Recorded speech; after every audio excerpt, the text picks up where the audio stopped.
گلی کے نکڑ پر واقع صدیقی صاحب کا گھر ہر سال بقرعید سے پہلے بکرے کی آواز سے گونج الفاٹتا تھا، مگر اس سال کچھ خاص تھا کیونکہ اس بار آیا تھا ٹوپو، ایک سفید رنگ کا گول مٹول بے حد چاست اور شرارتی بکرا۔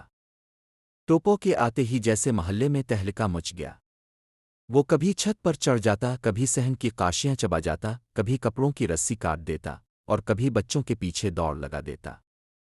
بچوں نے اسے فوراً اپنا دوست بنا لیا، خاص طور پر چھوٹا علی جو روز اس کے ساتھ کھیلتا، اسے کھلاتا اور سر پر پیار سے ہاتھ پھیرتا۔ امی، یہ بکرا تو بہت پیارا ہے، کیا ہم اسے قربان نہ کریں؟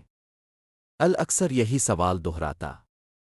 امی مسکرا کر جواب دیتی، بیٹا یہ عید الاضحیٰ کی قربانی ہے، حضرت ابراہیم کی سنت ہے۔ قربانی کا مطلب ہی یہ ہے کہ ہم اللہ کی رضا کے لیے اپنے پیاروں کو قربان کرنا سیکھیں۔ الخاموش ہو جاتا لیکن دل سے کبھی راضی نہ ہوتا۔ عید کے دن جب ٹوپو کو لے جانے کا وقت آیا، علی کے چہرے پر خاموشی چھا گئی۔ اس نے ٹوپو کو آخری بار گلے لگایا۔ ٹوپو جیسے سب کچھ سمجھ رہا ہو بالکل خاموش اور ساکت کھڑا تھا۔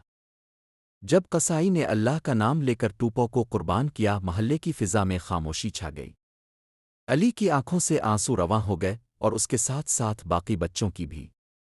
وہ جو روز ٹوپو کو تنگ کرتے اب اسے یاد کر کے سسک رہے تھے۔ مگر علی کو امی نے سینے سے لگایا اور کہا، بیٹا ہم نے ٹوپو کو اللہ کی راہ میں دیا ہے اور یقین کرو وہ جنت میں کھیل رہا ہوگا۔